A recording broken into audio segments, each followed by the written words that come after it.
Hi hello ಎಲ್ರಿಗೂ ನಮಸ್ಕಾರ. Welcome back to YouTube channel dreams with Deepa ಚಾನಲ್ಗೆ ಸ್ವಾಗತ ಸುಸ್ವಾಗತ. ಯಾರ್ಯಾರೆಲ್ಲ ಸಬ್ಸ್ಕ್ರೈಬ್ ಮಾಡಿದಾರೋ ಅವರಿಗೆಲ್ಲ ಮತ್ತೊಮ್ಮೆ ಸುಸ್ವಾಗತ ಅಂತ ಹೇಳ್ತಾ ಎಲ್ಲರೂ ಸದಾ ಖುಷಿಯಿಂದ ಇರ್ರಿ. ನಾನಿವತ್ತು ಅವರೆಕಾಯಿ ತೊಗೊಬಂದಿದ್ದೆ. ಅವರೆಕಾಯಲ್ಲಿ ಬೇಳೆ ಸಾಂಬಾರು ಮಾಡೋಣ ಅಂತ ರೆಡಿ ಮಾಡ್ಕೊತಾ ಇದ್ದೀನಿ.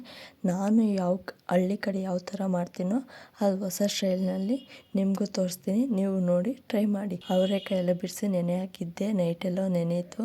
ಬೆಳಗ್ಗೆ ಎದ್ದ ತಕ್ಷಣ ಕೂತ್ಕೊಂಡಿದ್ದೆ. ಎದ್ಕೊಂಡಿದ್ದಾದಮೇಲೆ ರುಬ್ಬೋದಕ್ಕೆ ಮಸಾಲ ರೆಡಿ ಮಾಡ್ಕೊಂಬಿಡೋಣ ಅಂತ ಒಂದು ಈರುಳ್ಳಿ, ಬೆಳ್ಳುಳ್ಳಿ, ಕೊತ್ತಂಬರಿ ಸೊಪ್ಪು, ಪುದೀನ ಸೊಪ್ಪು ಮತ್ತು ಸ್ವಲ್ಪ ತೆಂಗಿನಕಾಯಿ, ಚಕ್ಕೆ, ಲವಂಗ, ಒಣಮೆಣಸಿನಕಾಯಿ ಪುಡಿ ಮತ್ತು ಸ್ವಲ್ಪ ಕಡಲೆಪಪ್ಪು ಮತ್ತು ಇದಕ್ಕಿದ್ವಲ್ಲ ಬೇಳೆ ಅದನ್ನೆಲ್ಲ ಹಾಕಿ ನುಣ್ಣಗೆ ತರಿಯಾಗಿ ರುಬ್ಕೊಂಡಿದ್ದೀನಿ.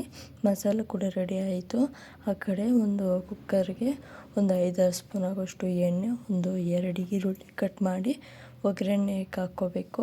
ಸ್ವಲ್ಪ ಬ್ರೌನ್ ಕಲರ್ ಬರೋವರೆಗೂ ಫ್ರೈ ಮಾಡ್ಕೋಬೇಕು. ಬ್ರೌನ್ ಕಲರ್ ಬಂದಿದ್ದಾದಮೇಲೆ ರುಬ್ಬಿದ್ವಲ್ಲ ಮಸಾಲಾನ ಹಾಕ್ಕೊಂಡು ಸ್ವಲ್ಪ ಚೆನ್ನಾಗಿ ಮಿಕ್ಸ್ ಮಾಡ್ಕೋಬೇಕು. ನಮ್ಗೆ ಎಷ್ಟು ಬೇಕೋ ಅಷ್ಟು ನೀರು ಹಾಕ್ಕೊಂಡು ಅದಕ್ಕೆಲ್ಲ ರುಚಿಗೆ ತಕ್ಕಷ್ಟು ಉಪ್ಪಾಕಿ ಮತ್ತು ಆಲೂಗಡ್ಡೆ ಹಾಕ್ಕೊತಾ ಇದ್ದೀನಿ. ಯಾಕಂದರೆ ಇದನ್ನ ಬೇಳೆ ಸಾಂಬಾರಲ್ಲಿ ಆಲೂಗಡ್ಡೆ ಇದು ತುಂಬ ಸ್ಪೈಸಿಯಾಗಿ ಕಾಣಿಸುತ್ತೆ. ಆಲೂಗಡ್ಡೆ ಹಾಕಿ ಸ್ವಲ್ಪ ರುಚಿಗೆ ತಕ್ಕಷ್ಟು ಉಪ್ಪಾಕಿ ಸಾಂಬಾರು ಕೂಡ ಕುದಿಯೋದಕ್ಕೆ ಇಟ್ಟಿದ್ದೆ. ಕುದೀತಾ ಬಂತು. ಸಾಂಬಾರು ಜಾಸ್ತಿ ಗಟ್ಟಿಯಾಗಬೇಕು. ಜಾಸ್ತಿ ತೆಳ್ಳಗೆ ಇದ್ದರೆ ಚೆನ್ನಾಗಿರಲ್ಲ. ಗಟ್ಟಿ ಆದಮೇಲೆ ಇದಕ್ಕಿದ್ವಲ್ಲ ಬೇಳೆ ಎಲ್ಲ ಹಾಕಿ ಸ್ವಲ್ಪ ಚೆನ್ನಾಗಿ ಮಿಕ್ಸ್ ಮಾಡ್ಕೋಬೇಕು.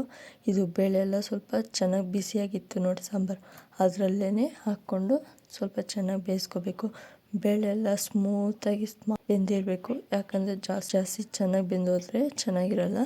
ಅದಕ್ಕೆ ನಮಗೆ ಎಷ್ಟು ಹಿಂಗೆ ಬೇಕೋ ಆ ಥರ ಬೇಯಿಸ್ಕೋಬೇಕು. ನೋಡಿ ಬೇಳೆ ಎಲ್ಲ ಬೆಂದಿತ್ತು. ಒಂದು 5 ನಿಮಿಷ ಆದರೂ ಬೇಯಿಸ್ಕೋಬೇಕು ಅಂದ್ಬಿಟ್ಟು ನಾನು ಕುಕ್ಕರ್ ಮುಚ್ಚಳ ಮುಚ್ಚಿದ್ದೀರ ಹಾಗೆ ಕುದಿಸ್ಕೊತಾ ಇದ್ದೀನಿ.